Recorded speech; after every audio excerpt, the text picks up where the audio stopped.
नमस्कार। कार्यक्रम स्वस्थ जीवनको आजको नयाँ श्रृङ्खलामा यहाँलाई हार्दिक स्वागत छ। कार्यक्रम स्वस्थ जीवन लिएर हामी हरेक दिन आउने गर्छौँ एनटिभी प्लस, एनटिभी कोहलपुर अनि एनटिभी डहरीमा, तर फरक समयमा। नेपाल सरकार, स्वास्थ्य तथा जनसङ्ख्या मन्त्रालय, राष्ट्रिय स्वास्थ्य शिक्षा, सूचना तथा सञ्चार केन्द्र र नेपाल टेलिभिजन बीचमा सहकार्य भई निर्माण एवं प्रसारण हुँदै गरेको यो कार्यक्रममा हामी तपाईँ हाम्रै दैनिक जीवनमा आइपर्ने विभिन्न स्वास्थ्य सम्बन्धी समस्याका समाधान विशेष गरी खोज्ने गर्छौँ। त्यसका लागि विज्ञसँग कुराकानी गर्ने गर्छौँ। यहाँहरूले नै पठाउनुभएका प्रश्नका आधारमा, जिज्ञासाका आधारमा अनि प्रतिक्रियाका आधारमा हामी विषयवस्तु र विज्ञहरू छनौट गर्ने गर्छौँ। साथै स्वास्थ्यको क्षेत्रमा आइरहेका नयाँ नियमहरूको पनि कुरा गर्छौँ। हामीले पालना गर्नुपर्ने ती नियमहरूको चर्चा पनि गर्ने गर्छौँ। दर्शकवृन्द, यसका साथै हामी नेपाल सरकारले अनि निजी स्तरले चालेका स्वास्थ्यको क्षेत्रका कदमहरूको पनि यहाँ समीक्षा गर्ने गर्छौँ। कतै खबरदारी गर्नुपर्नेछ, कतै घचघच्याउनु पर्नेछ भने त्यो पनि गर्छौँ।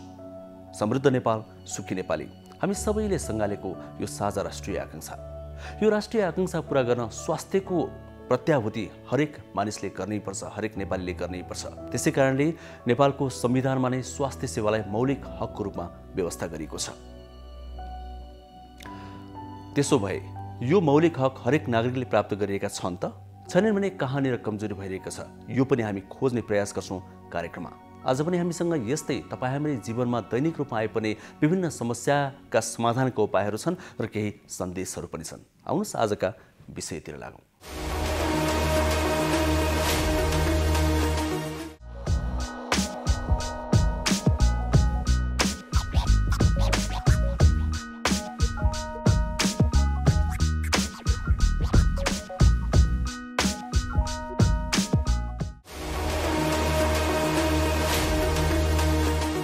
दर्शकवृन्द, कोरोना भाइरस संक्रमणको तथ्याङ्क हेर्दा काठमाडौँ उपत्यका बाहिरका स्थानहरूको भन्दा पनि धेरै जोखिममा रहेको छ। सङ्ख्या यहाँ धेरै बढिरहेको छ।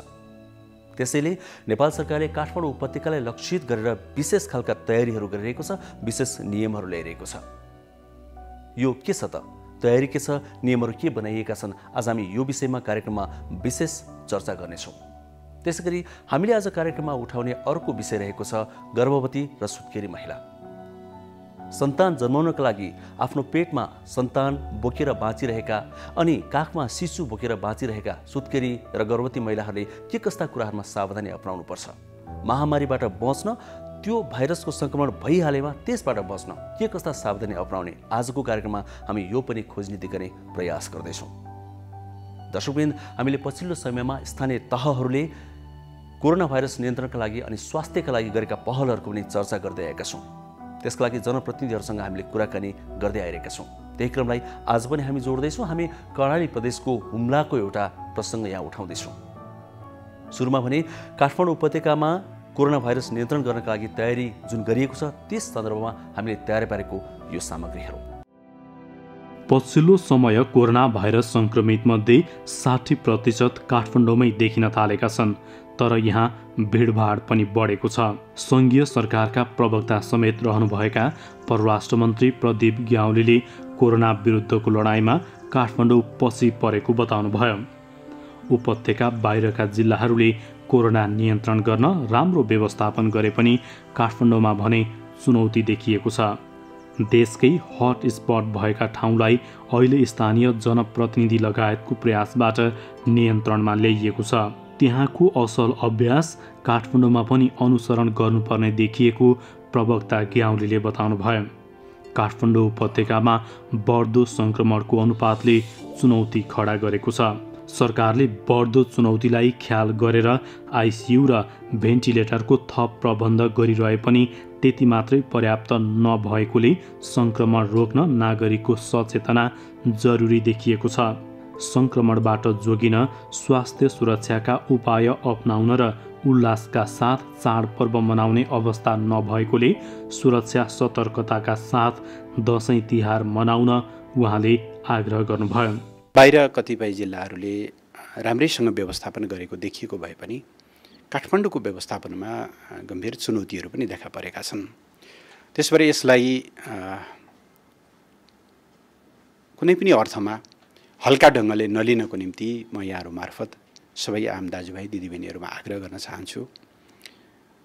10 लाख 50,000 भन्दा बढी मान्छेहरूको ज्यान लिने यो रोग सामान्य हुँदै होइन। त्यसकारणले यसप्रतिको उच्च सतर्कतालाई रत्तिभर पनि कमी गर्नु हुँदैन भन्ने म आग्रह गर्न चाहन्छु पहिलो। दोस्रो, काठमाडौँ धेरै हिसाबले देशलाई नमुना दिने एउटा दृष्टान्त प्रस्तुत गर्ने जिल्ला अथवा राजधानी सहर हो। हरेक राजनीतिक परिवर्तनहरूमा, हरेक सामाजिक परिवर्तनहरूमा यसले त्यही भूमिका खेलेको छ। तर कता कता महामारी विरुद्धको लडाइँमा चाहिँ काठमाडौँ अलि पछाडि परेको हो कि जस्तो पनि देखिँदैछ। म आग्रह गर्न चाहन्छु यहाँका आम नागरिकहरूलाई पनि, यहाँका जनप्रतिनिधिहरूलाई, स्थानीय सरकारहरूलाई पनि, यहाँ कार्यरत सबै सङ्घ संस्थाहरूलाई पनि देशभित्रैका पनि केही बेस्ट प्र्याक्टिसेसहरूलाई हामीले सिक्न जरुरी छ। जस्तो यसबिचमा एक अवस्थामा बाँकेमा निकै भयावह जस्तो देखिन्थ्यो अवस्था, नरेनापुरमा निकै चर्को थियो, कपिलवस्तु त्यस्तै गरी एकचोटि निकै भयावह अवस्थामा गयो, वीरगञ्ज, उदयपुर जस्ता एकदमै हटस्पट भएका ठाउँहरूलाई त्यहाँको स्थानीय जनप्रतिनिधिहरू, त्यहाँको जिल्ला क्राइसिस म्यानेजमेन्ट सेन्टर र अरू विभिन्न माध्यमहरूबाट अहिले नियन्त्रणमा ल्याइएको छ। त्यहाँका असल अभ्यासहरूलाई काठमाडौँमा पनि लागू गर्न जरुरी छ। काठमाडौँ उपत्यका जस्तो 40 लाखभन्दा बढी जनसङ्ख्या भएको ठाउँमा अनियन्त्रित बन्यो भने यसको एकदमै भयावह अवस्था हुन्छ। अहिले अलिकति चर्चाहरू पनि गर्ने गरिएको छ। काठमाडौँका बेडका क्यापेसिटीहरू भरिँदै जान थाले, भेन्टिलेटरहरू, आइसियुहरू भरिन थाले। त्यो स्वाभाविक पनि हो, किनभने सङ्क्रमित मध्ये 60% भन्दा बढी राजधानीमा देखा पर्न थालेका छन्। अनुपात पनि त्यही हुन्छ। क्रिटिकल केयर पाउनुपर्ने अवस्थाका बिमारीहरू पनि यही हुनुहुन्छ। त्यसले गर्दाखेरि हाम्रो सामर्थ्य बढ्दै पनि गइरहेको छ, तर जुन अनुपातमा सङ्क्रमण बढ्दो छ त्यसले एउटा चुनौती खडा गरेको छ। सरकारले यसबिचमा यो बढ्दो चुनौतीलाई ध्यानमा राखेर क्रिटिकल केयरका लागि आइसियुहरू, भेन्टिलेटरहरूको थप प्रबन्ध गरिरहेको छ। त्यस सम्बन्धमा हाम्रो क्षमतालाई हामी बढाउँदै नै लैजानेछौँ, तर त्यतिले पुग्दैन। सङ्क्रमणको यो श्रृङ्खला रोक्नको लागि नागरिकहरूको सचेतनता एकदमै जरुरी छ। त्यसो भएर बारम्बार जसरी स्वास्थ्य तथा जनसङ्ख्या मन्त्रालयले भन्छ, विश्व स्वास्थ्य सङ्गठनले भन्छ कि धेरै सामान्य विषयहरू छन्। निरन्तर मास्क लगाइरहने, हातको सरसफाइमा निरन्तर ध्यान दिने, चाहे सेनिटाइज गरेर होस्, चाहे साबुन पानीले हात धोएर होस्, र भिडभाड र यो एकदम निकट सम्पर्क नगर्ने, भौतिक दूरी कायम राख्ने। पछिल्लो समय यी कुराहरूमा अलिकति कमीहरू देखिएका छन्।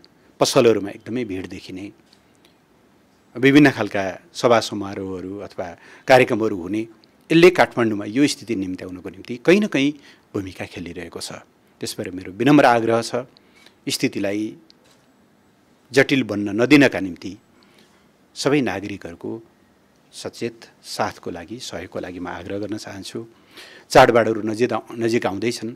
मैले अस्तिको चोटि पनि भनेको छु, अरू बेलाको जस्तो एकदम उल्लासका साथ मनाउने अवस्था अहिले छैन।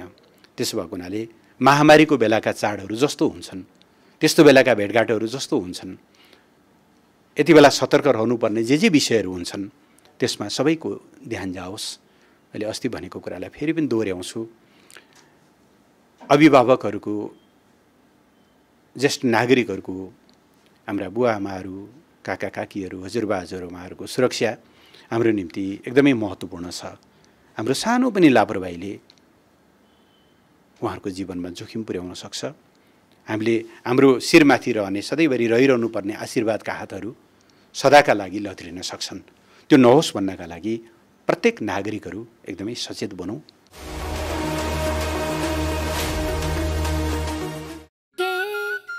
हात धुन्छौ र साबुन पानीले धुन्छु नि, कति बेला धुन्छौ र छिनछिनमै धुन्छु नि।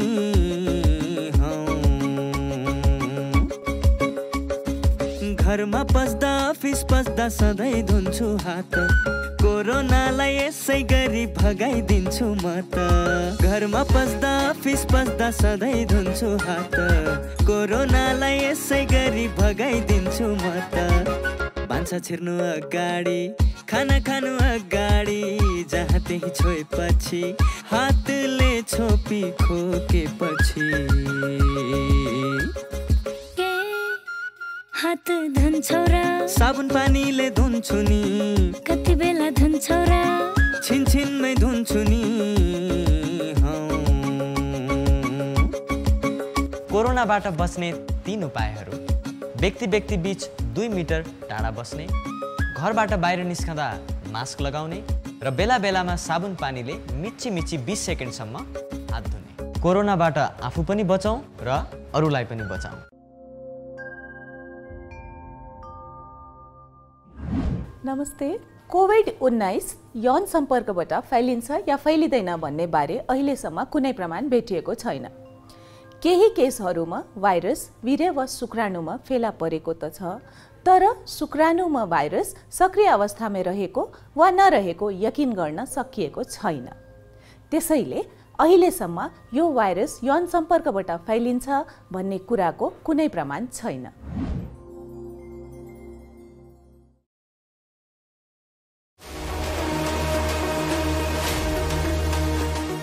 दर्शकवृन्द, कार्यक्रम स्वस्थ जीवन यहाँहरूले NTV plus, NTV Kohalpur, NTV इटहरीमा मात्रै होइन विभिन्न सामाजिक सञ्जालहरूमा पनि हेर्न सक्नुहुन्छ।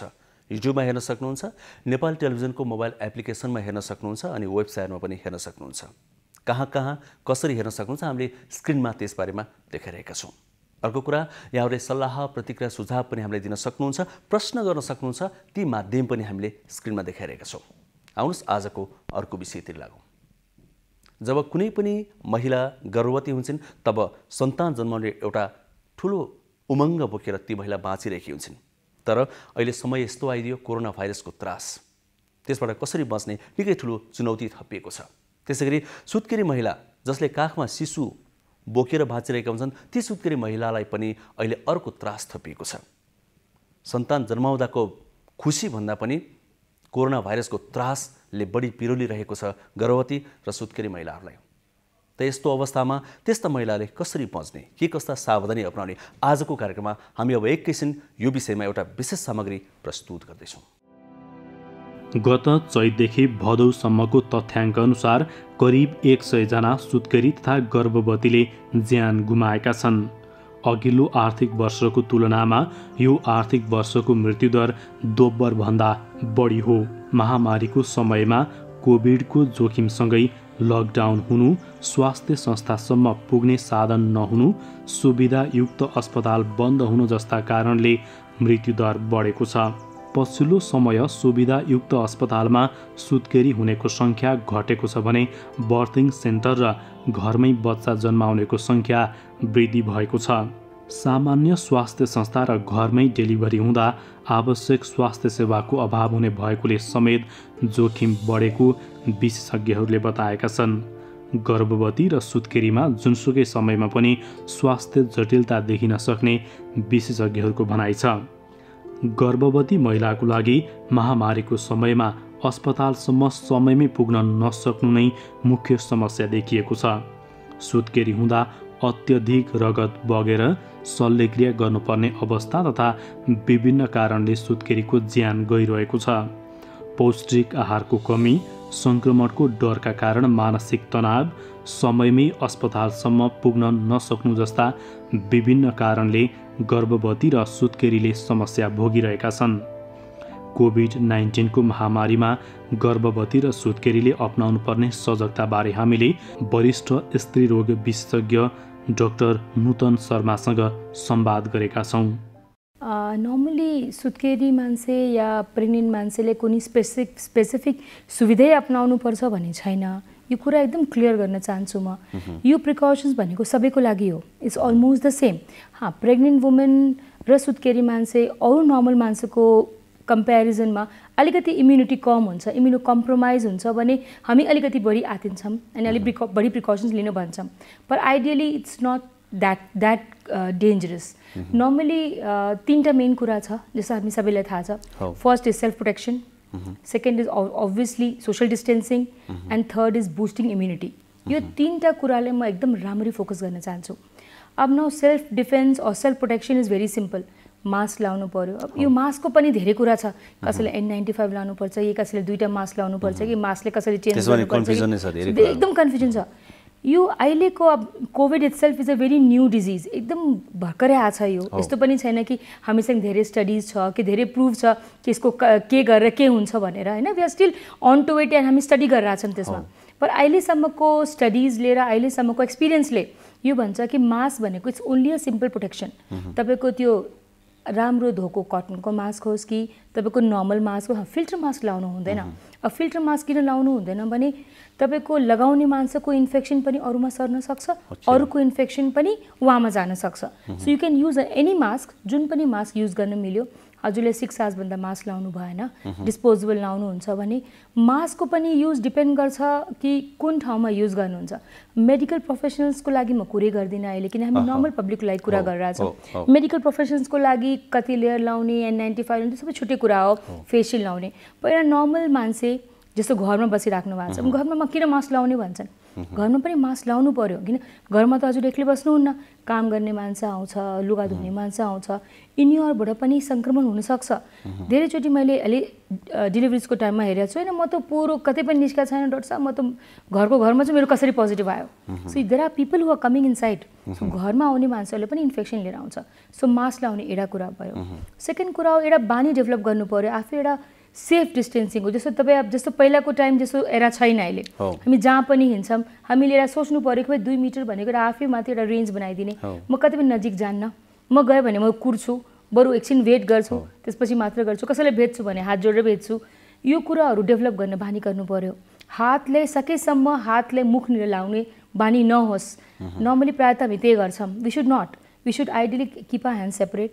सेनिटाइजर युज गर्न पनि म धेरै भन्दिनँ, किनभने सेनिटाइजरको यस्तो केमिकल एक्सपोजर भएको छ अहिले, किनकि कस्तो खालको सेनिटाइजर पाउँछ, कसले कसैले औषधि व्यवस्था विभागले पनि नक्कली सेनिटाइजर भेटिसकेको अवस्था छ। एकदमै नराम्रो छ। बरु सोप राख्नुहोस् कि वास गर्नुहोस् ह्यान्ड्स कि ह्यान्ड्सलाई धेरै टाइमसम्म मुखसम्म नलग्नुहोस्। If you going to eat या खाना खान लाग्नु भएको छ भने बल्ल चेन्ज गर्नु, मजाले धुनु। त्यो साबुनको कुरा यहाँले गर्नु पनि राख्छ, जस्तै बजारमा भेटेका साबुन चाहिँ सबै गुणस्तरयुक्त छन्, त्यसमा पनि ध्यान दिनु पर्छ। त युजुअली किनभने साबुनको त रोल कस्तो हुन्छ भने तपाईँले साबुन एप्लाई गर्ने बेलामा it creates lot of fizz हेर्नु भएको छ नि, त्यसले चाहिँ तपाईँले रब गर्नुहुन्छ एक पर्टिकुलर टाइमसम्म, त्यहाँ सर्फेसको सबै भाइरसहरू जान्छ। सो त्यसै कारणले सोपको क्वालिटी चिल्लोपना नै त्यसको चाहिँ मुख्य कुरा भयो। यस, अनि त्यही भएर त्यो प्रब्लम हुन्न, होइन। और otherwise the best part is alcohol. Alcohol based जुन पनि कुरा नर्मली मान्छेले लोकल सेनिटाइजर्स लिन्छ, पर तपाईँले अल्कोहल बेस्ड छ भने अल्कोहलले एकदम इमिडिएटली भाइरस जान्छ कि। सो नर्मली स्पिरिटले डाइल्युट गरेर अलिअलि यो गरे पनि हुन्छ, होइन। जस्तै यहाँले मास्क सेनिटाइजरको कुरा गर्दाखेरि मास्कको कुरा गर्दा नि अहिले पछिल्लो समयमा एक थरी स्वास्थ्यकर्मीहरूले मास्कको धेरै प्रयोग नगरौँ, फोक्सोमा हाम्रो नेचुरल हावा चाहिँ नपुगेर अरू धेरै असरहरू आउँछ भनिरहेछन्, त्यो चाहिँ के हो कुरा? हो, यो पनि एउटा कुरा हो। कस्तो हुन्छ भने तपाईँले एकदमै धेरै मास्क लाउनु भएको छ भने तपाईँले जुन एयर लिनुहुन्छ अनि निकाल्नुहुन्छ त्यही एयर रिसर्कुलेट भएको भए हुन्छ, and you not getting good oxygenated air. त्यो एउटा फ्याक्टर हो। पर तपाईँले त्यो बिचमा त ब्रेक दिनुहुन्छ नि, you are not going to wear that mask continuously for 8 hours or 10 hours. तपाईँको त्यो बिचको ब्रेकले सफिसियन्ट हुन्छ। हामीले नर्मली मेडिकल प्रोफेसनल्सलाई एकदम गाह्रो छ यो, किनकि मेडिकल प्रोफेसनल जिनीहरू आइसियुमा काम गर्दै हुनुहुन्छ या एक्सपोज पेसेन्टले, तिनीहरू once they go in a PPE उनीहरूले 8 घन्टासम्म निस्किन मिल्दैन। They don't remove their mask, so they are at higher risk. Normal मान्छेले कतै बजार गयो, 1 घन्टा सपिङ गर्यो, सामान के किन्यो, लगायो, आयो, चेन्ज गर्यो, होइन, त्यो हिसाबमा खास फरक। हजुर, भनेपछि यहाँले भनेको आशय चाहिँ गर्भवती र सुत्केरी महिलाहरूमा पर्टिकुलर कुनै त्यस्तो सावधानी अपनाउनु पर्ने भन्ने हुँदैन, तर इम्युनिटी पावर कम भएको अवस्थामा चाहिँ अपनाउनु पर्छ, त्यो बेलामा कमाउन सक्छ भन्ने हो। प्रेग्नेन्सी इट्सेल्फ एउटा कम इम्युनिटी भएको अवस्था हो, त्यसै कारणले प्रिकसन्स भनेको युजुअली हो, पर हामीले केयरफुल हुनु पर्यो।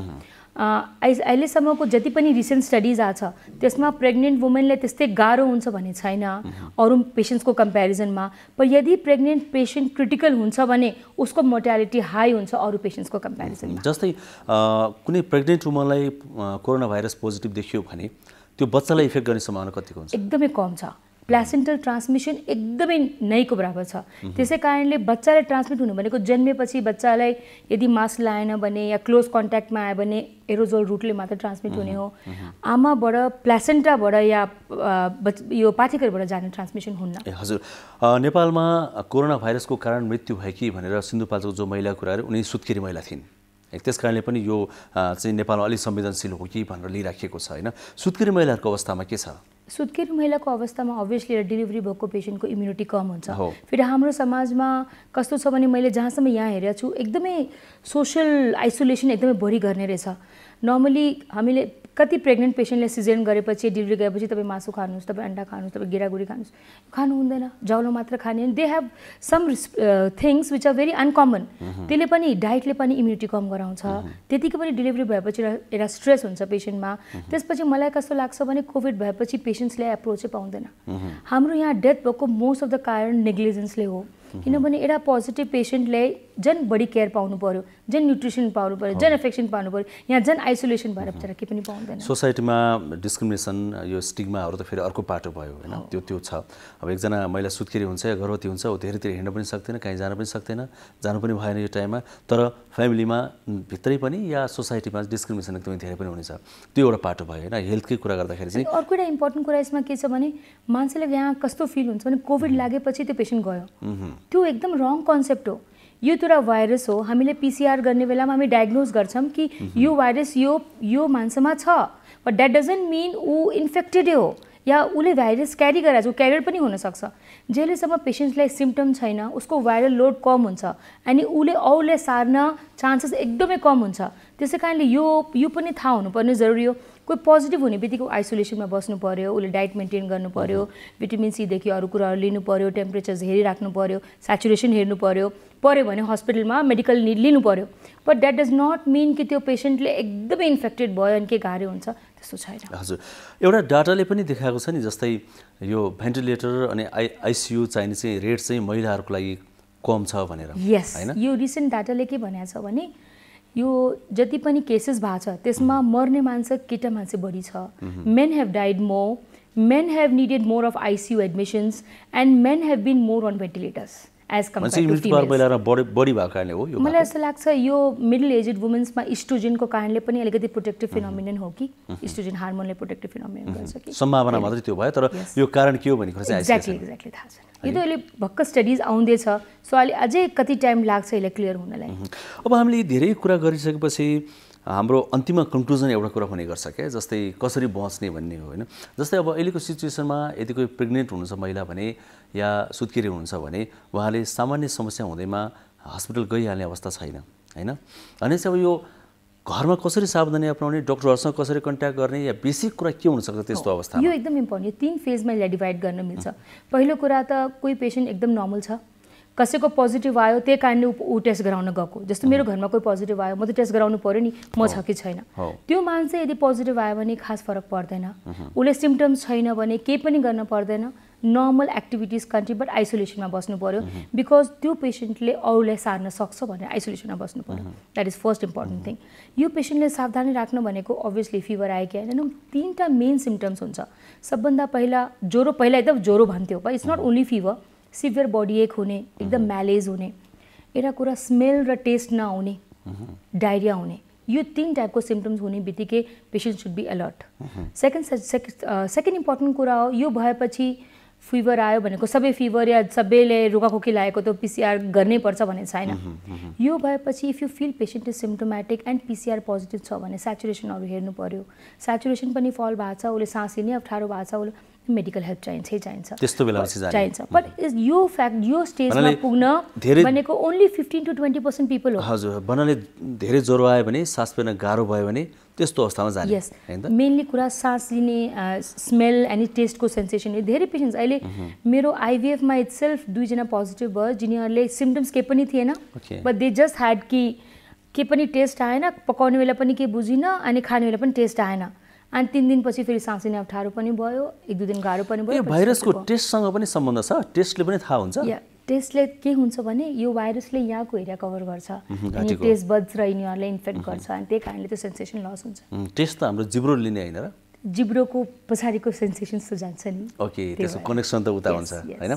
त्यस्तो बेलामा चाहिँ इनकेस त्यो बेलामा चाहिँ अब कोही गर्भवती महिलालाई या सुत्केरी महिलालाई कोरोना भाइरस पोजिटिभ देखियो भने उहाँहरूले लाइफस्टाइल त अब अरूले भने यहाँले भने जस्तै चेन्ज गर्नु पर्यो अलिकति हैन, केयर गर्नु पर्यो। त्यो त खानपानमा चाहिँ कस्तो कुरामा ध्यान दिने? खानपानमा अभियसली हाई प्रोटिन डाइट हुनु पर्यो। यो एकदमै इम्पोर्टेन्ट हो। तपाईँको इम्युन बुस्ट गर्नलाई एउटा हाई प्रोटिन डाइट भयो, एउटा हेल्दी एक्सर्साइज गरेको नर्मल एउटा एक्टिभिटीको लाइफ भयो, एन्ड तेस्रो is good role of vitamin C. तपाईँले जुन फर्ममा लिनुहुन्छ, कागती गरेर लिनुहुन्छ कि फ्रुट्समा लिनुहुन्छ कि भिटामिन सीको ट्याब्लेट्स लिनुहुन्छ, यिनीहरूले धेरै राम्रो गर्छ। त्यो बजारमा भिटामिन सीको ट्याब्लेट्स पाइन्छ नि, त्यो चाहिँ के जुन पनि खाइदियो भने खालका हुन्छन् कि त्यहाँ ध्यान दिनुपर्ने कुरा? त्यो त अभियसली कम्पनीज त हेर्नै पर्छ। तपाईँले अहिले रेकग्नाइज कम्पनीको लिनु पर्यो। जुन पनि मेडिकेसन तपाईँलाई सिटामोल पनि लिनुहुन्छ भने रेकग्नाइज कम्पनीको लिनु पर्यो।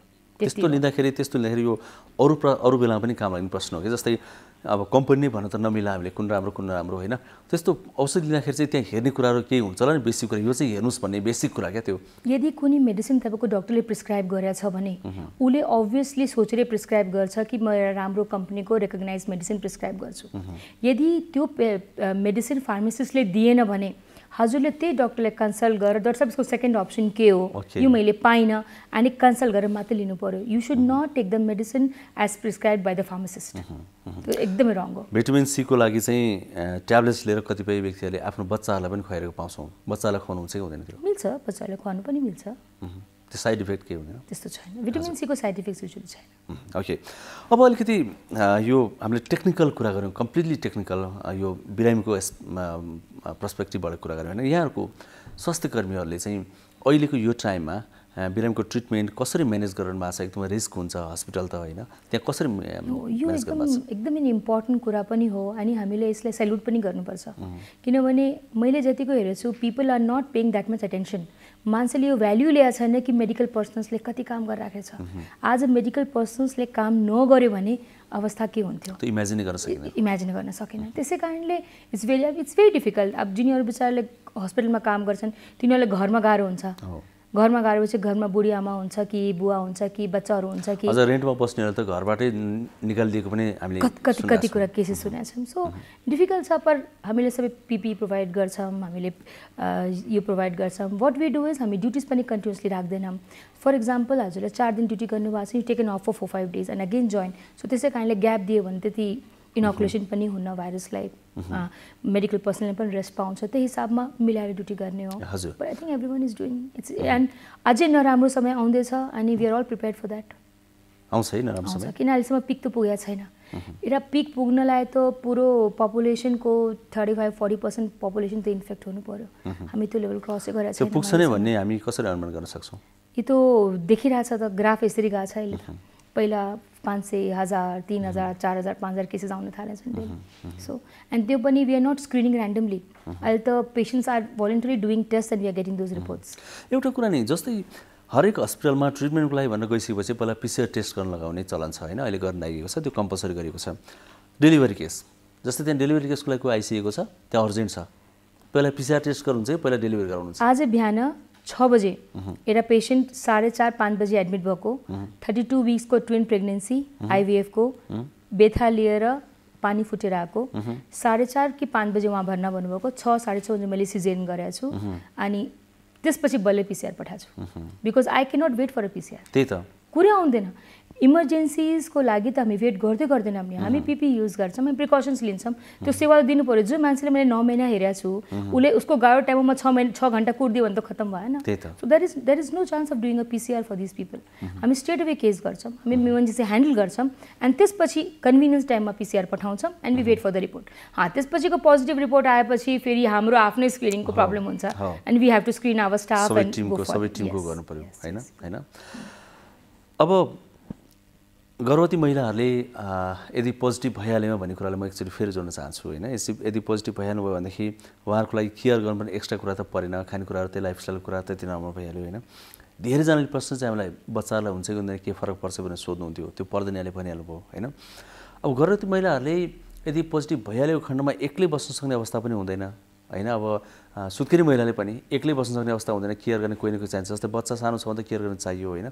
अब त्यो इन्भाइरोमेन्टलाई कसरी पोजिटिभ बनाउने कि त्यसमा अब जो त्यहाँ संलग्न हुन्छन् अरू त्यो अरू मान्छेहरूले पनि त के कुरामा ध्यान दिनु पऱ्यो नि होइन त्यो जो चाहिँ टचमा हुन्छ डाइरेक्ट टचमा नभइकन चल्दैन नि त होइन बच्चा यहाँ सेयर गर्ने मान्छेहरू त्यो रिस्क लिनै पर्यो अब त्यही हो तपाईँ जति नजिक छ भने तपाईँको मास्क हुनु पर्यो यदि दुईजना मास्कमा हुनुहुन्छ भने सँगै कन्ट्याक्ट भएको 5, 10, 15 मिनट्स भयो भने पनि ट्रान्समिसन रेट लो छ कि तपाईँको एकजना मास्क लाएन कि एकजना इन्फेक्टेड छ नर्मली दुईजना मास्कसँग भेट्यो भने पनि दुईजना इन्फेक्ट हुन्छ भने पनि स्योर हुँदैन एकजना इन्फेक्टेड छ भने उसले कतिको ट्रान्समिट गर्छ कतिको टाइमको एक्सपोजर छ त्यसले पनि डिसाइड गर्छ मेडिकल प्रोफेसनल्सको लागि डिफ्रेन्स जस्तो फलो मैले सिजेरियन गरिरहेको छु पेसेन्टको एनेस्थेसिया दिएसम्म निस्किने बेलासम्म त 35-40 मिनट्स लाग्छ त्यो एकदम लङ एक्सपोजर भयो पर हामी कोही मान्छेहरू त्यतिकै भेट्छौँ भने 2 मिनट भेट्छौँ 5 मिनट भेट्छौँ हैन घरमा कोही छ भने त मास्क लगाइरहेछ भने त्यो त अब घरको त सुन्नु भएला पुरो फ्यामिली पोजिटिभ आइदिन्छ द्याट इज द सिनेरियो त्यहाँ त सम्भावना नै हुँदैन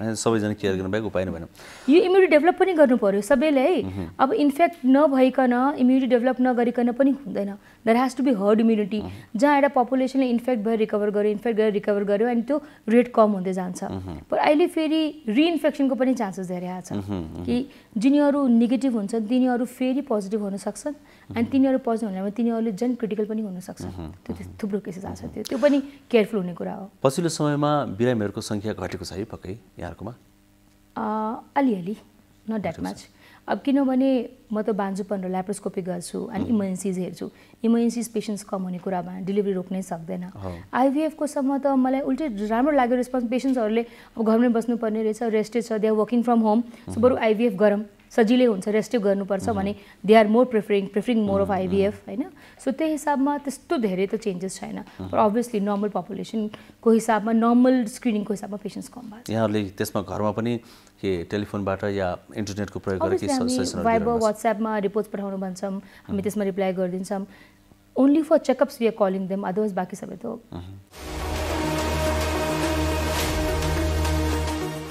नमस्ते म डाक्टर रोशन पोखरेल प्रमुख विशेषज्ञ स्वास्थ्य मन्त्रालय पेशाले म मानसिक रोग विशेषज्ञ हुँ कोरोना रोग अहिले जुन भयावह रूपमा देखा परेको छ योसँग हामी डराउनु चाहिँ पर्यो योसँग हामी सचेत हुनु पर्यो तर के बुझ्नु पर्यो भने जुन चाहिँ अहिले यसले गर्दाखेरि डर त्रास देखिएको छ त्यसलाई चाहिँ नलिकन अगाडि बढ्न सक्यौँ यो निको हुन्छ 95 देखि 98% कोरोना भएका व्यक्तिहरू पुरै निको हुन्छन् नेपालमा त 99% नै निको हुने रेट छ त्यही भएर निको हुन्छ लागिहाल्यो भने आत्तिनु पर्दैन खाली हामीले 3टा चिज एसएमएस भन्छौँ एउटा सामाजिक दूरी मास्क लाउने र स्यानिटाइज गर्ने अथवा बारम्बार हात धुने गर्न सक्यौँ र आफ्नो व्यवहारमा केही परिवर्तन गर्न सक्यौँ भने कोरोना लाग्दैन लागिहाल्यो पनि यसको उपचार छैन अटोमेटिक 14 दिनसम्म तपाईले आफ्नो व्यवहारमा परिवर्तन गर्न सक्नुभयो र गाह्रो भएको खण्डमा अस्पताल जानुभयो भने यो निको हुन्छ भन्ने सन्देश चाहिँ सबैलाई दिन चाहन्छु नमस्कार म डाक्टर मीना थापा प्राध्यापक काठमाडौँ मेडिकल कलेज स्त्री तथा प्रसुति रोग विशेषज्ञ यदि तपाईँ गर्भवती हुनुहुन्छ भने आत्तिनु पर्दैन अध्ययनहरूले के देखाएको छ भने अहिलेको समयमा गर्भवती हुँदा पनि गर्भपात हुन सक्ने अथवा गर्भको बच्चामा जन्मजात खराबी हुन सक्ने त्यस्तो स्थिति देखिएको छैन यदि तपाईँ सङ्क्रमित हुनुभएको छ र बच्चा जन्माउनु भएको छ भने बच्चालाई तपाईको दुध खुवाउन सक्नुहुन्छ तर केही सावधानीहरू अपनाएर गर्भवती महिलाले प्रशस्त मात्रामा पानी फलफुल तथा तरकारीको प्रयोग गर्नुपर्छ र अनावश्यक रूपमा चिन्ता लिनु हुँदैन र यदि तपाईलाई चाहिँ रुगा खोकी अथवा ज्वरो आएको छ भने घरमै सुरक्षित साथ बसी आफ्नो डाक्टरलाई चाहिँ सम्पर्क गर्नुहोस् गर्भवती भएको समयमा रोग प्रतिरोधात्मक क्षमता कम हुने भएको हुनाले यो रोग सजिलै सर्न सक्छ तसर्थ केही सावधानीहरू अपनाउनु पर्छ यदि तपाईँ बाहिर भिडभाडमा जानुभएको छ भने कम्तीमा पनि एक अर्कामा 2 मिटरको दूरी कायम राख्नुहोस् अनिवार्य रूपमा मास्कको प्रयोग गर्नुहोस् र बाहिरबाट घरमा आउँदाखेरि अनिवार्य रूपमा साबुन पानीले मिची हात धुनुहोस् र घरमा बस्दा पनि धेरैचोटि साबुन पानीले मिची हात धुनुहोस् अथवा चाहिँ सेनिटाइजरको प्रयोग गर्नुहोस् नमस्कार, मेरो नाम बाला राई, म अस्पताल नर्सिङ प्रशासक र अहिले म नर्सिङ तथा सामाजिक सुरक्षा महाशाखामा कार्यरत छु। आज म यहाँहरूलाई मास्क लगाउने सही तरिकाको बारेमा देखाउन गइरहेका छौँ। हामीसँग मास्क बजारमा धेरै किसिमका उपलब्ध छन्, जस्तै मेडिकल मास्क भयो, कपडाको मास्क भयो, N95, K95 विभिन्न प्रकारका, र N95 मा पनि फिल्टर भएका नभएका पनि हामीले मास्कहरू बजारमा उपलब्ध देख्छौँ। तर N95 मास्क चाहिँ विशेष गरी चाहिँ जुन कोरोना सङ्क्रमित व्यक्तिहरूसँग एकदमै क्लोज कन्ट्याक्टमा रहेर विशेष प्रक्रिया गर्दाखेरि मात्रै प्रयोग गर्ने हुनाले जनमानिसले साधारण हाम्रो मेडिकल मास्क वा कपडाको मास्क लाउँदा पनि हामीले सही तरिकाले प्रयोग गऱ्यौँ भने कोरोनाको जोखिमबाट चाहिँ हामी मुक्त हुन्छौँ। र त्यही क्रममा मैले आज यहाँहरूलाई सर्जिकल मास्क अथवा मेडिकल मास्क कसरी प्रयोग गर्ने भन्ने कुराहरू बताउन गइरहेको छु। र सर्वप्रथम जहिले पनि हामीले मास्क लगाउनुभन्दा अगाडि हातलाई धुनुपर्छ र सकेसम्म यदि हामीसँग उपलब्ध छ भने हामीले हातलाई साबुन पानीले मिची कम्तीमा पनि 20 देखि 40 सेकेन्डसम्ममा हामीले धुनुपर्ने हुन्छ। तर यदि हामीसँग हात धुने वातावरण छैन, अनुकूल नभएको अवस्थामा हामीले सेनिटाइजर प्रयोग गरेर पनि हातलाई सेनिटाइज गर्न चाहिँ सक्छौँ। अब म सेनिटाइज गरेर मास्क लगाउन चाहिँ सुरु गर्दैछु। हामीसँग यहाँ सेनिटाइजर छ र अब यो सेनिटाइजरलाई हामीले साधारणतया चाहिँ यसरी हातले थिचेर लिनुभन्दा पनि हामीले आफ्नो कुइनाबाट यसरी थिचेर लिँदाखेरि अझै सङ्क्रमणको जोखिमलाई चाहिँ कम हुन्छ। र यो सेनिटाइजर हामीले पर्याप्त मात्रामा पुग्ने गरी लिनुपर्ने हुन्छ। र पहिले सुरुमा हामीले हात धुँदा होस् अथवा सेनिटाइजर प्रयोग गर्दा होस्, WHO को मापदण्ड, नेपाल सरकारको मापदण्ड अनुसार नै हामीले 6 वटा स्टेप्सहरू छन्, त्यसलाई चाहिँ पुरा गर्नुपर्ने हुनेछ, जसले गर्दाखेरि हाम्रो हातको भाग कुनै पनि भाग चाहिँ छुट्दैन। र यसरी हामीले हत्केलालाई यसरी माड्ने र यो माडे पछाडि हातको पछाडिको भागलाई पनि यसरी हामीले माड्नुपर्ने हुन्छ। र एउटा हातको माडिसके पछाडि फेरि यो हातको माथि पनि हामीले चाहिँ यसरी माड्नुपर्ने हुन्छ। र यो स्टेप पछाडि हामीले यो दुईटा हातलाई यसरी इन्टरलक गरेर पनि कम्तीमा 5 सेकेन्डसम्म हामीले यसरी माड्नुपर्ने हुन्छ। र यो स्टेप सके पछाडि अब हामीले यो हातको टुप्पोको भागलाई भित्र भागमा लगेर यसरी फेरि यसलाई माड्नुपर्ने हुन्छ। र यो हातको सकेपछि फेरि यसरी अर्को हातले हामीले यसरी माड्नुपर्ने हुन्छ। र विशेष गरी हाम्रो यो औँलाको भाग चाहिँ बुढी औँलाको भाग बढी मात्रामा छुट्ने भएकोले गर्दा यो बुढी औँलाको भागलाई पनि हामीले यसरी मजाले सेनिटाइजर प्रयोग लगाएर माड्नुपर्ने हुन्छ। त्यसै गरी अर्को हातको पनि बुढी औँलामा मजाले हामीले यसरी सेनिटाइजर लगाएर माड्नुपर्ने हुन्छ। र अन्तिममा जस्तो यो हाम्रो नङ पनि एकदमै छुट्छ र यो नङलाई पनि हामीले यसरी हत्केलामा राखेर यसरी माड्नुपर्ने हुन्छ। त्यसै गरी अर्को हातको पनि यसरी, र अन्तमा चाहिँ यसरी हामीले पुरै हाम्रो विशेष गरी यो नाडीमा बढी मात्रामा छुट्ने भएकोले गर्दा यसरी नै अर्को हातको पनि नाडीसम्म हामीले यसो गऱ्यौँ भने अब हाम्रो हात चाहिँ सेनिटाइज भयो। हामीले यसरी सेनिटाइज प्रयोग गरेर पनि हातलाई सफा सेनिटाइज गर्न सक्छौँ, अथवा साबुन प्रयोग गर्दाखेरि पनि यही 6 वटा प्रक्रिया अनुसार चाहिँ हामीले साबुन प्रयोग गरेर पनि हाम्रो हातलाई चाहिँ सेनिटाइज गर्न चाहिँ सक्छौँ। अब हामी मास्क लगाउँदैछौँ। हामीले मास्कमा अहिले हेर्दाखेरि यो मेडिकल मास्क हो र हामी जनमानिसले यो मेडिकल मास्कको सही प्रयोग गर्दाखेरि पनि कोरोनाको सङ्क्रमणलाई कम गर्न सक्छौँ।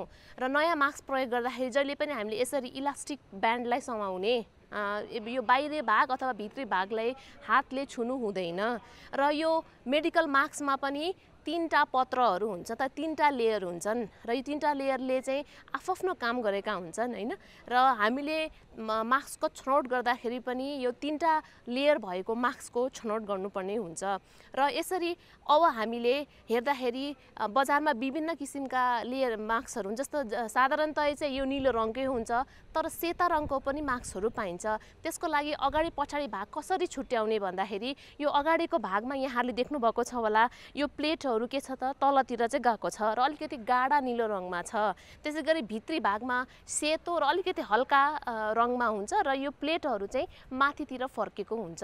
र सँगसँगै तपाईहरुले देख्नु पनि भएको छ होला, यो मास्कको माथिल्लो भागमा चाहिँ अलिकति सेतो खालको कडा चीज हुन्छ र यो कडा भाग, यो मेटलको कडा भाग हुन्छ एउटा, यो कडा भागलाई हामीले नाकको डाँडीमा राख्नका लागि माथि पारेर राख्नुपर्ने हुन्छ।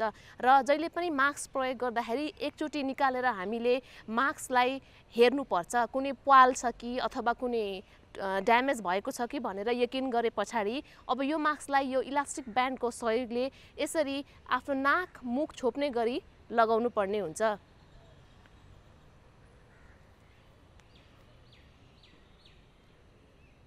यो लगाएपछि अघि भने जस्तै यो नाकको यो जुन कडा भागको डाँडीलाई हामीले यसरी आफ्नो नाकको बनावट अनुसार चाहिँ यसलाई मिलाउनु पर्ने हुन्छ र मिलाउँदाखेरि यसरी हामीले अनुहारमा फिट हुने गरी हाले मिलाउनु पर्छ र त्यस पछाडि यो तल अब यो चिउडालाई पनि छोप्नु पर्ने भएकोले गर्दा यो नाकको डाँडीलाई समाएर यो चिउडाको भागलाई पनि यसरी हामीले तानेर यसरी मिलाउनु पर्ने हुन्छ। अब हाम्रो नाक मुख र चिउडा पूर्ण रूपले छोपियो। अब यो मास्क लगाएपछि हामीले यो बाहिरको भागलाई हातले छुनु हुँदैन। यसो छुँदाखेरि यो सङ्क्रमण भएको हुन्छ र हाम्रो हातमा पनि फेरि सङ्क्रमण भएर हामीले हाम्रो आँखा हात अरू ठाउँमा छुँदाखेरि सङ्क्रमणको जोखिम चाहिँ बढ्न सक्छ। यदि हामीले यो मास्क लगाएको बेलामा हाम्रो हातले बाहिर भागमा छुयौँ भने तुरुन्तै हामीले फेरि सेनिटाइज गर्न सक्छौँ। र अब यो मास्कलाई कसरी खोल्ने भने म फेरि यहाँहरूलाई देखाउन गइरहेको छु। र मास्क खोल्नुभन्दा अगाडि पनि हामीले हातलाई त्यसै अघिको जस्तै गरेर सेनिटाइज गर्ने।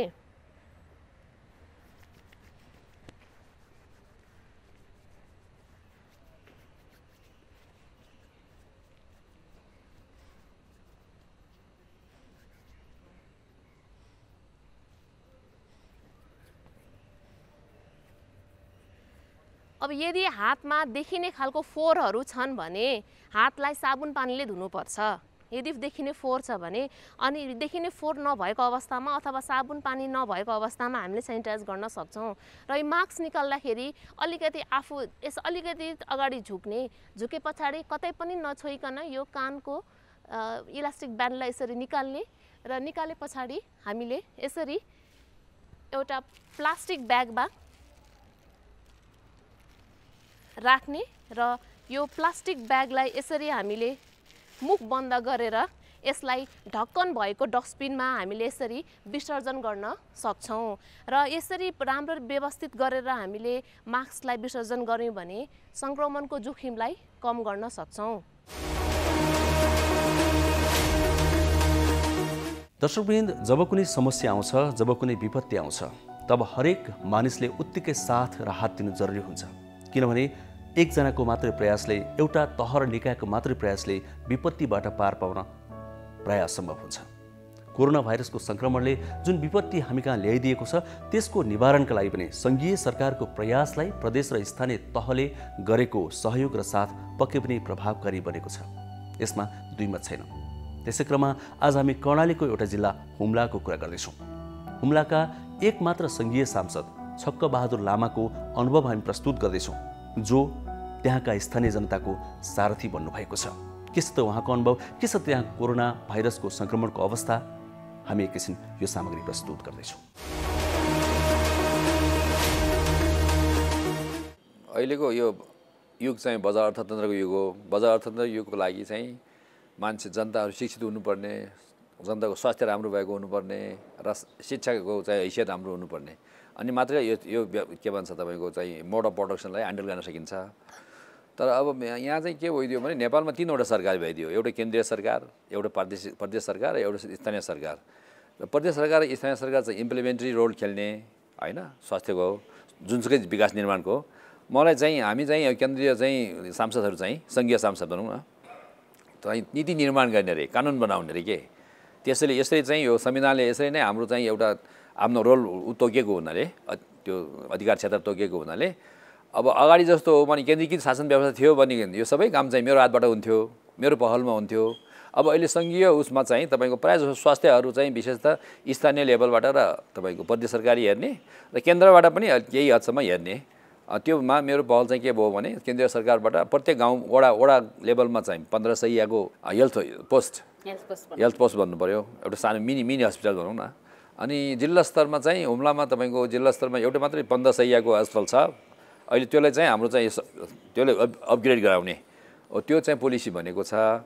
अब वडामा एउटा तपाईँको चाहिँ अब हेल्थ पोस्ट अब को भवन निर्माण अर्थात् तपाईँको स्टाफहरूको लागि पनि बजेटहरू गएका छन्, एकचोटि मात्रै गयो, त्यसपछि गएको छैन।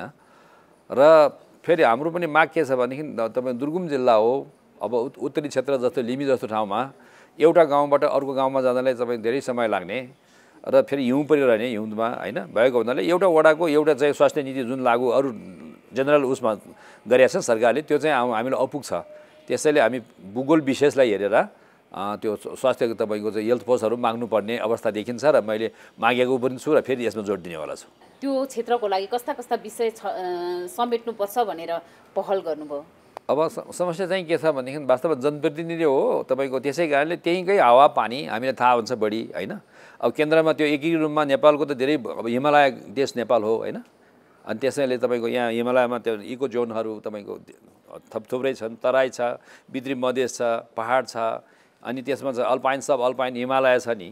त्यसैले चाहिँ यसको हावापानी फरक फरक भएको हुनाले र भूगोल विविधता तपाईँको फरक भएको हुनाले विशेष त कर्णाली हुम्ला जस्तो जिल्लामा चाहिँ भौगोलिक विशेषता चाहिँ एकदम अलग भएको र यहाँ नीति निर्माण गर्दाखेरि त्यसको चाहिँ हामीले रिप्रेजेन्ट गर्नुपर्ने कुराहरू आउँछन्। अहिले मैले भने नि तपाईँको यहाँ एउटा वडा चाहिँ एउटा डेन्स पपुलेसन हुन्छ, एउटा वडाको एउटा दियो भने पुग्छ नि होइन हेल्थ पोस्ट त। तर हाम्रो त एक गाउँबाट अर्को गाउँमा जानलाई त तपाईँको आधा दिन लाग्छ। त्यस्तो ठाउँमा चाहिँ वडा बेसिस रूपमा यो ठिक छैन भन्ने र गाउँ बेसिसमा दिनुपर्छ, क्लस्टर बेसिसमा दिनुपर्छ स्वास्थ्य के भन्छ तपाईँको यो हेल्थ पोस्टहरू चाहिँ भनिदिनु मेरो भनाइ छ। स्वास्थ्य क्षेत्रमा अझ भनौँ यो कोरोना नियन्त्रणको क्षेत्रमा कुरा गर्नुपर्दा चाहिँ सरकारले के कस्ता कार्यहरू गर्नुपर्छ जस्तो लाग्छ यहाँलाई? कस्ता कस्ता कदमहरू चाल्न जरुरी छ? स्वास्थ्य र शिक्षाको व्यवस्था त्यति राम्रो नभएको हुनाले धेरैजसो हुम्लावासीहरू काठमाडौँमा आएर राजधानीमा आएर अब पढ्न यहीँ पढ्छन् होइन। अनि शिक्षाको सुविधा पनि यहीँ छ, स्वास्थ्यको सुविधा पनि यहीँ छ। महिलाहरूलाई चाहिँ तपाईँको बच्चा जन्म नसकेमा चाहिँ हेलिकप्टर पठाउने, हेलिकप्टरबाट रेस्क्यु गर्ने त सरकारको नीति त रहेको छ। त्यसैले चाहिँ त्यस्ता महिलाहरू पनि काठमाडौँमा आउने गर्छन्। त्यो कति ल्याएको छ सरकारले अहिलेसम्म? त्यो अहिलेसम्म धेरै ल्याएको छ हजुरको। यो प्रदेश सरकारले आफै उ गर्छ, मैले पनि 2-3वटा त मैले पनि उ रेस्क्यु गरेँ होइन। अब प्रदेश सरकारले त धेरै गरेका छन् हजुरको। त्यस्तो धेरै समस्याहरू पर्छन्, दुर्गम हो होइन। र साथै तपाईँको चाहिँ यो स्वास्थ्य र शिक्षा चाहिँ दुवैको लागि मान्छेहरू यहाँ आउने, फेरि रोजगारको लागि पनि यहाँ आउने भएको हुनाले हुम्लीहरू यहाँ मैले धेरै पाएँ हजुर। 6-7 हजार मान्छेहरू चाहिँ यहाँ भएको पाएँ होइन। अब सुरुको लकडाउनले तपाईँको 2 हप्तासम्म त मलाई चाहिँ आनन्दै भयो होइन। अब डर जस्तो न त्रास जस्तो न अब के हुन्छ जस्तो लागेको थियो। साइलेन्ट पनि भयो, कसैले फोन पनि गरेन। त्यसपछि त तपाईँको मलाई अब भोग लाग्यो भन्ने मान्छे कति आउँछन्, मलाई चाहिँ राहत चाहियो भन्ने मान्छे चाहिन्छन्। अब सामसाले समार्नुपर्छ भन्ने उनको मान्यता छ होइन। हो पनि हो, तपाईँको हामीले गाउँमा चुनावमा प्रचार पनि गर्दैखेरि हामी चाहिँ तपाईँहरूलाई सके जति सहयोग गरौँला भनेर कबुल गरेका हुन्छौँ। त्यसैले मलाई घेरिसकेपछि म पनि आत्तिएँ र नेपाल सरकारले अरू ठाउँमा जम्मै ठाउँमा लकडाउन गरेका छन्। तर हुम्ला जहाँ रोड नपुगेको ठाउँ जिल्ला भएको हुनाले मैले चाहिँ सरकारले रिक्वेस्ट गरेँ होइन। त्यो निर्णय चाहिँ लेभल चाहिँ तपाईँको यो मन्त्री लेभलमा थिएन, मन्त्री र सचिवको लेभलमा थिएन। त्यो त माथि चाहिँ हाम्रो या त प्रधानमन्त्री कहाँ जानु पर्थ्यो या त हाम्रो चाहिँ तपाईँको चाहिँ यो कोरोना विशेष समिति थियो नि गठन गरेको हो, त्यहाँ जानु पर्थ्यो। मैले त्यो लेभलसम्म पहुँचमा मैले चाहिँ गरेँ, रिक्वेस्ट गरेँ र 2 चोटि मैले चाहिँ प्लेन अब खोलाएँ हजुरको। एउटा चाहिँ नेपालगञ्जबाट खोलाएँ होइन, नेपालगञ्जबाट खोलाएँ 3 दिनको लागि खोलाएँ। अनि त्यतिखेर मैले चाहिँ इन टाइममा मैले डुवानी मान्छेहरूलाई माथि आफ्नो ठाउँमा पुर्याएँ। काठमाडौँबाट बसमा गरेर राति बसमा पनि गाह्रो हजुरको। बस रोकिया छ, हामीलाई मात्रै खोल्नुपर्ने के, अरू ठाउँमा बस रोकिया हुन्छ, अब हुम्लाको लागि खोल्नुपर्ने। अनि मैले तपाईँको त्यो आदेश त लेखेको नहुने, त्यो मौखिक आदेश हुने त्यहाँ। अनि ठाउँमा तपाईँको प्रहरी चाहिँ ट्राफिकहरूले दुःख दिने होइन। जहाँ पनि मैले अरू सांसदहरू मान्ने साथीहरूलाई मैले रिक्वेस्ट गरेँ, सिडिओहरूले रिक्वेस्ट गर्नुपर्ने र ट्राफिकको माथिल्लो लेभलमा रिक्वेस्ट गरेर मैले चाहिँ बसबाट यहाँबाट नेपालगञ्ज पठाएँ, सुर्खेत पठाएँ, त्यहाँबाट अनि प्लेनमा माथि सिमिकोटमा। कति मान्छे लानुभयो? 6-7 हजार ल्यायो होला हजुर। 6-7 हजार। कोही चाहिँ बसबाट गयो। अब तल्लो बेका हुम्लाको बासिन्दाहरू चाहिँ बसबाट पठाए, विद्यार्थी र मजदुरहरू। अब माथिल्लो बेगको चाहिँ तपाईँको प्लेनबाट पठाएँ, काठमाडौँबाट डाइरेक्ट प्लेनमा पनि तपाईँको अलिक सस्तो प्लेनमा मिलाइदियो यसबाट। सीता एयरले विशेष त अरू एयरलाइन्सहरूले पनि सहयोग गरे होइन। र तपाईँको चाहिँ रेट पनि सस्तो भयो अरूको तुलनामा राम्रै भयो हजुरको। इन टाइममा ग्रिन जोन हामीले खडा गर्ने चाहिँ हामी पायौँ, मौका पाएँ। तर पछिल्लो कालखण्डमा अनि यो हिजो अस्तिको त्यो जुन खोल्यो नि, यो खोल्दाखेरि अनि मिस्टेकले मान्छेले अब पिसिआर नचाहिने रहेछ भनेर, अब हामी त अनिवार्य बनाएका थियौँ। अनि पिसिआर नचाहिँदो रहेछ भनेर पिसिआर चेक त गरेको रहेछ एउटा महिलाले नेवलगञ्जबाट सिमकोट आउँदाखेरि अनि पछि त्यसको रिजल्ट आउनुभन्दा अगाडि आइसकेको रहेछ। पछि रिजल्ट चाहिँ पोजिटिभ देख्यो, त्यसले गर्दाखेरि अहिले 4-5 जनालाई त्यो इफेक्ट परेको छ भनेर भनिन्छ। 4-5 जना यहाँको सदरमुकाममा, जिल्ला सदरमुकाममा। हजुर हजुर, 4-5 जना कोरोना संक्रमित 2 जना अगाडि 3 पछाडि, हजुर 5 जना जति छन्। हजुर, अनि त्यहाँनिर कन्ट्याक्ट ट्रेसिङको कामहरू गरिरहनु भएको छ कि छैन? आइसोलेसनमा राख्ने कारण गरेको छ हजुरको। एउटा हेलिकप्टरबाट चढेर त्यही महिला जो चाहिँ अब त्यो तलबाट आयो, सिमकोटमा आयो, एक दिन त्यहीँ बसेर रहेछन् होटलमा। त्यसपछि उनी चाहिँ फेरि हेलिकप्टरबाट सर्केघाट भन्ने ठाउँमा गएका छन् आफ्नो गाउँमा। जाँदाखेरि त्यो हेलिकप्टर बिचरा त्यो हेलिकप्टर पनि फर्किनु पऱ्यो काठमाडौँ आइसोलेसन बस्नलाई। स्टाफहरू सबै फर्केर आए होइन। आइसोलेसनको व्यवस्था पनि छ। हजुर छ जिल्ला। भनेपछि सबैलाई आइसोलेसनमा राख्नु भएको छ अहिले? हजुर। स्वास्थ्य क्षेत्रमा कोरोना नियन्त्रण लगायतका क्षेत्रहरूमा चाहिँ सरकारले के कस्ता कामहरू गर्न चाहिँ जरुरी छ? अब लामो समय लकडाउन पनि गरियो, लकडाउनले केही हदसम्म रोक्यो पनि। तर लकडाउन भन्दा पनि यो कोरोना चाहिँ विशेष त तपाईँको मान्छेमा तपाईँको रोजगारको समस्या आउने होइन, तपाईँको चाहिँ राहतको समस्या आउने, अनि त्यस्तो समस्याहरू हुँदो रहेछ। अब यो लकडाउन गरेर राख्यो भने राम्रो त हुन्थ्यो, तर अब मान्छे बोकै मर्ने व्यवस्था भयो होइन। त्यस्तो आयो। त्यस कारणले अब कुन नीति चाहिँ अपनाउने भन्ने बारेमा पनि सोच्नुपर्छ। अब यो त रिसर्चको एउटा चाहिँ विषय रहेछ के होइन, अनुसन्धानको विषय रहेछ। अनि विशेषज्ञहरूले पनि यसमा चाहिँ मेरो विचारमा चाहिँ अलिक तपाईँको मन्थन गरिरह्यो होला होइन। त्यो ढङ्गबाट हो। मैले चाहिँ हाम्रो हिमाली जिल्लामा चाहिँ तपाईँको चाहिँ वास्तवमा त्यो इन टाइममा सबै मान्छेलाई माथि फर्काइदियो भने आफ्नो जिल्लामा त्यो जिल्ला चाहिँ सुरक्षित रहने थियो कि रहेको पनि थियो। मेन कुरो त बाँध्नु छ नि तपाईँको होइन। यो बाँध्ने समस्या चाहिँ रोगभन्दा पनि भोगको समस्या बढी छ कि। यो कोरोनाले ल्याउने त्यो चाहिँ हो हजुरको, डर ल्याउने अनि भोग ल्याउने। अनि कोरोना सङ्क्रमणबाट बच्न र बचाउन सरकारले गर्ने कार्य त छुट्टै छँदैछ, जनताहरूले के गर्नुपर्छ? अब जनता आफैले पनि तपाईँको चाहिँ त्यही हो, सेनिटाइजन तपाईँको यो त्यो हाइजेनिक कुराहरू चाहिँ होइन। अब त्यो अलिकति सबै मान्छे चाहिँ अब उसलाई त यो अन्डर डेभलप कन्ट्रीमा, डेभलप कन्ट्री अमेरिका जस्तो युरोप जस्तोमा पनि त समस्या छ होइन। तपाईँको चाहिँ वास्तवमा तपाईँको अलिकति सरसफाइमा बढी ध्यान दिनुपर्ने होइन। आफ्नो चाहिँ हाइजेनिक उसमा ल सेनिटाइजिङ तपाईँको चाहिँ जुन यो स्वास्थ्य मन्त्रालयले जुन दिने गरेका छन् तपाईँको चाहिँ यो हामीलाई चाहिँ यो विशेष यो ध्यान दिनुपर्ने कुराहरू चाहिँ जुन अनाउन्स गरिराखेको छ नि, त्यसमा चाहिँ फलोअप गरिदियो भने पनि कन्ट्रोल हुन्छ जस्तो लाग्छ मलाई चाहिँ। विशेष त आफ्नो ऊ हो, दायित्व हो यो, प्रत्येक नागरिक हो, आफ्नो दायित्व हो हजुरको। गाउँमा त कडा छ हजुरको। गाउँ कन्ट्रोल गर्न सजिलो छ, कन्ट्रोल गर्न यहाँ सहरमा गाह्रो छ। गाउँमा त तपाईँको एउटा गाउँ हाम्रो कर्णालीमा त क्लस्टर वाइजमा हुन्छ। अनि त्यहाँ सिमिकोमा देख्यो भन्ने बित्तिकै त बुरासे भन्ने जस्तो, बरगाउँ भन्ने जस्तो, छिप्रा भन्ने जस्तो गाउँ त आफै सिल हुन्छ त्यहाँ होइन। त्यस्तो छ। तर यो सहरमा चाहिँ गाह्रो छ। अब यो सहरमा कसरी भन्ने हो त, यसमा सहरमा त अलिक शिक्षित वर्ग पनि बढी हुन्छ नि त। शिक्षित भइसकेपछि त्यो शिक्षित मान्छेले आफूलाई सेल्फ त गर्नु, डिसिप्लिनमा ल्याउनु पऱ्यो नि त। हामीहरू चाहिँ तपाईँको त्यहाँ डिसिएमसी त्यो जुन मिटिङ हुन्छ नि, स्वास्थ्य समिति गठन गरेका हुन्छ होइन। त्यो समिति गठन गरेमा हामीहरू चाहिँ भाग लिन्छौँ, हामीहरू छलफल गर्छौँ होइन। के गर्नु पर्ला, कसरी त्यो तलबाट सतहबाट आउने मान्छेलाई कसरी कन्ट्रोल गर्ने, हवाईबाट आउने मान्छेलाई कसरी कन्ट्रोल गर्ने। अस्ति चाहिँ नेपाल खुला गरियो, खुला गर्दै पनि हामी हुम्लामा चाहिँ के राखिदियौँ भने प्रावधान तपाईँको अनिवार्यहरूमा पिसिआर गरेर आउनुपर्ने भनेर भन्यौँ। अब पिसिआर आउने बेला त्यो सूचना ट्रान्स गर्ने होइन। जस्तै तपाईँको अब पिसिआर त आज गऱ्यो, यहाँ काठमाडौँबाट म भोलिपर्सि फर्काउँदैछु नि, म त पिसिआर गरेर जान्छु। तर यहाँ प्रायः कति मान्छे के गर्दो रहेछ भने पिसिआर अगाडि गर्ने अनि सामान पछि किन्ने, फेरि सामान लिएर जाने। त्यसो गरिदियो भनेदेखि त्यो पिसिआरको ऊ भएन होइन। त्यसैले यसमा चाहिँ सजग चाहिँ के हुनुपर्छ भने सामानहरू प्लेनमा जाँदाखेरि, बसमा जाँदाखेरि सबभन्दा पहिले चाहिँ तपाईँको चाहिँ सामानहरू किन्ने, 24 घन्टा अगाडि सामानहरू किन्ने होइन। 24 घन्टा भइसकेपछि त्यो त अलिकति इफेक्ट चाहिँ कम हुँदो रहेछ नि त अनि भाइरसको। अनि त्यसपछि सामान किनिसकेपछि अनि तपाईँको चाहिँ अनि आफ्नो पिसिआर गर्ने, अनि लास्टमा त्यो सामान उठाएर जानु चाहिँ राम्रो हुँदो रहेछ। यहाँ चाहिँ उल्टो गरिराखेको छ मान्छे।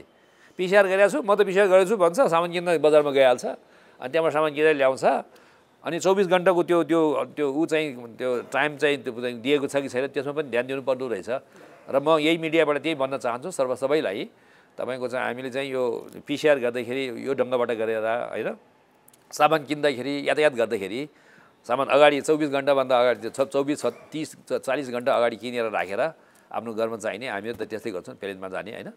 त्यो गर्दाखेरि राम्रो हो जस्तो लाग्छ मलाई। यसले पछि यदि भयावह रूप लियो भने त्यसको लागि कन्ट्याक्ट ट्रेसिङ लगायतका आइसोलेसनको व्यवस्थापनहरू कस्तो छ? आइसोलेसनको व्यवस्था छ। हामीले चाहिँ अस्ति मिटिङ राख्यौँ, प्रदेश सरकारबाट बजेट माग्ने 3 करोड जतिको बजेट हामीले माग गरेका थियौँ होइन। प्रदेश सरकारले पनि दिन्छु भनेको छ, आश्वासन दिएछ। यदि त्यो दियो भने हामीले चाहिँ त्यो आइसोलेसनको पनि व्यवस्था गरेका छौँ माथि, अनि त्यो अस्पतालभित्र पनि आइसोलेसन राख्ने चाहिँ हामीले कुरा गरिराखेका छौँ त्यहाँ। तपाईँ त्यो इमर्जेन्सीको लागि हो, तत्कालको लागि त अब थोरै छन् होइन, पछि आउने फ्युचरको लागि पनि हामीले चाहिँ आइसोलेसन गर्नुपर्छ भन्ने त्यो चाहिँ अब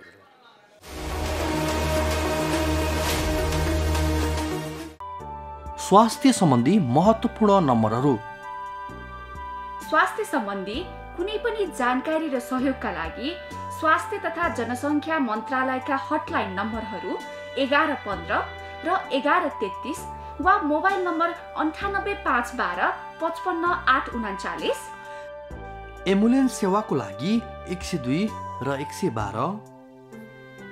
वैदेशिक रोजगारीको क्रममा स्वास्थ्यमा समस्या भएमा अन्य सहयोग वा जानकारी आवश्यक परेमा श्रम रोजगार तथा सामाजिक सुरक्षा मन्त्रालयको हटलाइन नम्बर 1141। शान्ति सुरक्षा र अन्य सहयोगका लागि नेपाल प्रहरीको नम्बर 100। सशस्त्र प्रहरी बलको नम्बर 1114। रगत आवश्यक परेमा ब्लड बैंकको नम्बर 01 42 25 344। सार्वजनिक हितका लागि नेपाल टेलिभिजन। नमस्ते, म डाक्टर राजु पङ्गेनी, म छाती रोग विशेषज्ञ। म आज विभिन्न श्वास प्रश्वास रोगसँग सम्बन्धित समस्याहरू र यसमा कोरोनाले गर्दा पार्ने असरहरूको बारेमा बताउँदैछु। यो तपाईहरुमध्ये जसलाई पनि यो श्वास प्रश्वाससँग सम्बन्धित दीर्घ रोगहरू छन्, जसलाई COPD, क्रोनिक ब्रोन्काइटिस या ब्रोन्कियल आजमा, या कसैलाई चाहिँ इन्टरस्टिशियल लङ डिजिज या लङ फाइब्रोसिस या पुरानो निमोनिया या TB को कारणले फोक्सोमा जति पनि समस्याहरू दीर्घ समस्याहरू छन्, उहाँहरूलाई यदि कोरोना इन्फेक्सन भयो भने यो दीर्घ समस्याको चाहिँ अचानक एट्याकहरू आउन सक्ने सम्भावना रहन्छ। यदि तपाईहरुमा कुनै यस्तो खालको दीर्घ श्वास प्रश्वाससँग सम्बन्धित समस्याहरू छ भने घरमै सकेसम्म घर बाहिर ननिस्किदिनु होला, घरमै बसिदिनुस् र घरभित्रै पनि सकेसम्म आफूलाई फुर्तिलो राख्ने कोसिस गर्नुहोस्। विभिन्न खालको व्यायामहरू गर्न सकिन्छ, घरभित्रै पनि योगाहरू गर्न सकिन्छ।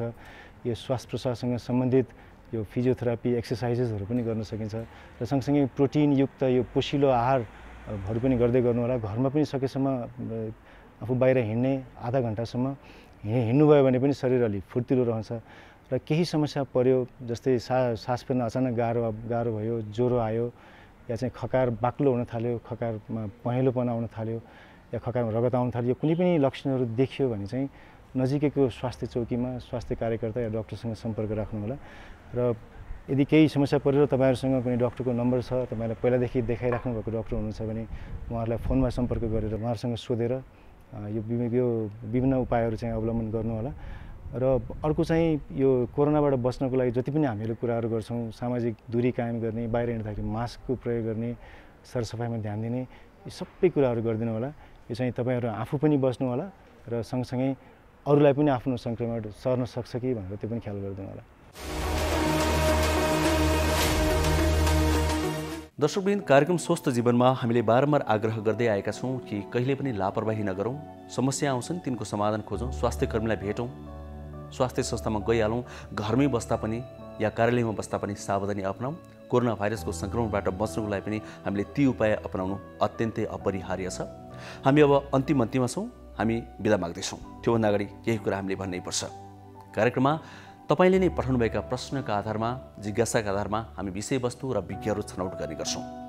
तपाईले हामीलाई टेलिफोन गरेर प्रश्न राख्न सक्नुहुन्छ, हामीलाई मेसेज गर्न सक्नुहुन्छ, हामीलाई भाइबर मार्फत पनि प्रश्नहरू राख्न सक्नुहुन्छ, जिज्ञासा राख्न सक्नुहुन्छ, हामीलाई इमेल पनि गर्न सक्नुहुन्छ। ती ठेगाना हामीले स्क्रिनमा देखाइरहेका छौँ।